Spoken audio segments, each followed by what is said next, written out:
Please channel को subscribe करना भूलिएगा मत। एक बार की बात है, नदी किनारे बसे एक गांव में एक मछुआरा रहता था।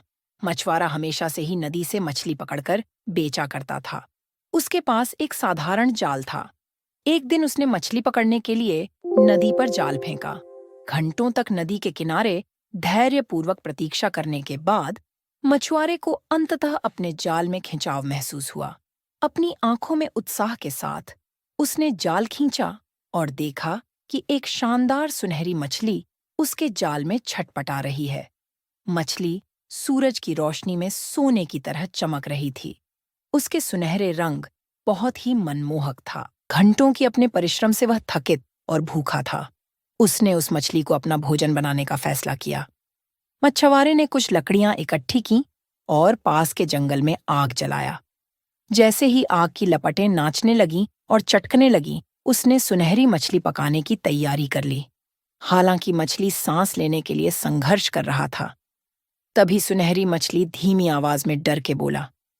सुनहरी मछली ने विनती की, मेरी जान बख्श दो, मेरी पत्नी गर्भवती है और इस अवस्था में मुझे उसकी देखभाल करनी चाहिए। हमें छोड़ दो। तुम्हारी दया के बदले में मैं तुम्हें हर दिन एक कीमती मोती नदी से ढूंढ के लाने का वादा करता हूँ। घटना के अप्रत्याशित मोड़ से चिंतित होकर मछुआरा झिझकी, लेकिन अंततः मोती के लालच में सुनहरी मछली को वापस नदी में छोड़ने को राजी हो गया। मछुआरा ने सुनहरी मछली से कहा, मैं तुम्हें छोड़ने को तैयार हूं, लेकिन अपने वादे पर कायम रहना, वरना अच्छा नहीं होगा। मछली ने होने वाली बच्चों की कसम खाई कि वह वादा निभाएगा। अगले दिन अपने वचन के अनुसार सुनहरी मछली मछुआरे के सामने प्रकट हुआ और कृतज्ञता के प्रतीक के रूप में एक चमचमाता मोती मछुआरे के सामने पेश किया। जैसे जैसे दिन हफ्तों में बदलते गए, मछुआरे को रोजमर्रा के एक मोती से संतुष्ट नहीं हुआ और उसका लालच बढ़ता गया। हालांकि उसकी इच्छाओं की कोई सीमा नहीं थी, मछुआरे ने घोषणा की, प्रतिदिन एक मोती मेरे लिए पर्याप्त नहीं है। तुम्हारा संतान भी अब काफी बड़ा हो गया होगा, उसे और तुम्हारी पत्नी को और अधिक मोतियों की तलाश में अपने साथ शामिल करो और अधिक मोती मेरे लिए ढूंढो।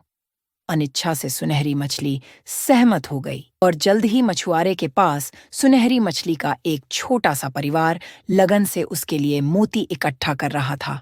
हालांकि जैसे जैसे समय बीतता गया, मछुआरा लालच की भावना को दूर नहीं कर सका। एक दिन सुनहरी मछली चिंता व्यक्त करते हुए मछुआरे के पास पहुंची और विनती किया, हम नदी से सारे मोती ले आए हैं, अब और नहीं बचे हैं, कृपया हमें छोड़ दीजिए ताकि हम शांति से रह सकें। लेकिन लालच में अंधे मछुआरे ने उन्हें जाने से मना कर दिया। उसने सुनहरी मछली से कहा, एक और नदी, एक और स्रोत खोजे और मेरे लिए और मोती लाते रहे। उसने मांग की। बेचारे मछली करता ही क्या, क्योंकि नदी का सारे मोती तो खत्म हो चुके थे। लालची मछुआरे से पीछा छुड़ाने के लिए सुनहरी मछली के बेटे ने एक दिन कहा, पापा, आज आप रहने दें, मैं आज मोती ढूंढने जाता हूँ और वादा करता हूँ वह लालची मछुआरे कल से आपको परेशान नहीं करेगा। यह कहते हुए सुनहरे मछली के बेटे नदी के किनारे उस मछुआरे का इंतजार करता रहा। जैसे ही मछुआरा आया, उसने कहा, हुजूर, आज मैं आया हूं, आपके लिए ढेर सारे कीमती और बड़ी मोती खोज कर रखा है। मोती भरने के लिए आप अपने घर से एक बड़ा सा बोरी और एक लंबा सा रस्सी का इंतजाम कीजिए। मैं नदी के नीचे से सारा मोती बोरी में भरकर रस्सी से बांध दूंगा और आप ऊपर से खींच लेना। मछुआरा काफी खुश हुआ और दौड़कर घर से एक बड़ी बोरी और रस्सी लेकर आया। सुनहरी मछली का बेटा नदी के नीचे गया और सो रहे दो मुंह वाले भयानक सांप को चुपचाप बोरी में रस्सी से बांधकर ऊपर से खींचने का इसरा किया। लालची मछुआरा डोर ऊपर से खींचता रहा और बड़ी सी बोरी अपनी कंधे पर लादकर घर चला गया। घर पहुंचकर ढेर सारी कीमती मोती की लालच में चूर, मछुआरे ने जल्दी जल्दी बोरी को खोला। बोरी की रस्सी खोलते ही अपनी नींद में खलल डालने से गुस्साए दो मुंह वाले भयानक सांप ने लालची मछुआरे को जकड़ लिया और डंस लिया। लालची मछुआरे वहीं ढेर हो गया। लालच की कीमत मछुआरे को मिल गया और सुनहरी मछली का परिवार हंसी खुशी नदी में अपनी जिंदगी गुजारने लगे। प्लीज चैनल को सब्सक्राइब करना भूलिएगा मत। एक मेहनती कबाड़ी वाला रामदीन दिन रात घर घर जाकर कबाड़ी इकट्ठा करता था, लेकिन मुश्किल से अपना घर परिवार वो चला पाता था। दिवाली नजदीक था, लेकिन उसके घर में कोई रौनक नहीं था। उसके तो खाने के लाले थे। उसकी छोटी सी प्यारी बेटी थी। उसने पूछा, पापा हम दिवाली की कपड़े और मिठाई कब लाएंगे? रामदीन ना जवाब रह गया। उसकी पत्नी ने बच्ची को समझाते हुए कहा, बेटी अभी थोड़ा समय है, आपके पापा जरूर लाएंगे। लेकिन रामदीन असमंज में था कि कैसे। रामदीन सुबह सुबह अपनी साइकिल निकालकर चल पड़ा कि आज कुछ अच्छा माल मिल जाए। गली गली भटकने के बाद भी उन्हें कुछ अच्छा माल नहीं मिल पाया कि उसकी कुछ अच्छा कीमत मिल सके। वो थक कर निराश एक पेड़ की छांव में बैठ गया। कुछ देर बाद वहां एक सेठ आया और कहा, सुनो, मेरे घर में एक स्टोरेज है, वहां कई सालों से सफाई नहीं हुआ है। इस दिवाली हमने ठान लिया है कि उस कमरे की सफाई किया जाए। अगर तुम वो कमरा साफ करने को राजी हो तो वहां से जो भी कबाड़ी का सामान निकलेगा वो सब हम आपको दे देंगे मुफ्त में। मेहनती रामदीन खुशी खुशी राजी हो गया। उसने सोचा, चलो कुछ नहीं से भला कुछ तो मिलेगा, हमें नहीं तो बेटी के लिए ही इस पैसे से दिवाली के लिए कुछ खरीद पाएंगे। वो पूरी मेहनत से स्टोर कमरे की सफाई करने में लग गया।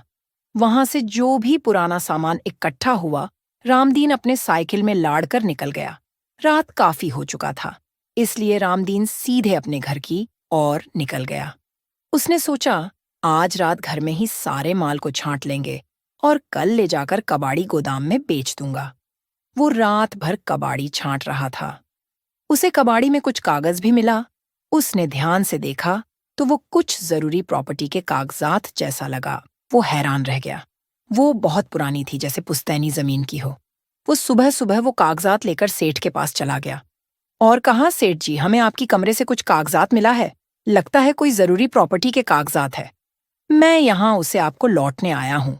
सेठ ने बारीकी से देखा तो पता चला वो कागजात तो उनकी पुश्तैनी जमीन की है। सेठ रामदीन की ईमानदारी से काफी प्रभावित हुआ। उसने रामदीन से कहा, जानते हो ये कागजात कितनी महत्वपूर्ण है? यह हमारी पुश्तैनी जमीन की कागजात है, जिसकी अगर अभी कीमत लगाओ तो कम से कम 50 करोड़ से ज्यादा होगा। तुम अगर चाहते तो ये सब तुम बेचकर अपने नाम करवा लेते, हमें तो पता भी नहीं चलता। मगर तुमने ऐसा नहीं किया। हम तुम्हारे ईमानदारी पे कायल है, इसीलिए हम इसका आधा हिस्सा तुम्हारे नाम करना चाहते हैं। सेठ की बात सुन रामदीन के आंखें खुली की खुली रह गए, लेकिन ईमानदार रामदीन ने इससे इनकार कर दिया। रामदीन ने कहा, यह तो आप लोगों की पुश्तैनी जायदाद है, इसे मैं कैसे ले सकता हूं? लेकिन सेठ ने जिद किया और 5 करोड़ का चेक रामदीन के हाथ में थमा दिया और कहा, इसे इनकार मत करना, वरना हम ये कागजात आपसे वापस नहीं लेंगे।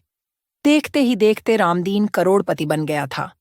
कहाँ रामदीन अपनी बच्ची के लिए दिवाली के लिए जुगाड़ करने में लगा था और उसकी ईमानदारी की कीमत आज करोड़ों में मिला। और न केवल आज, उसका हर दिन दिवाली हो गया।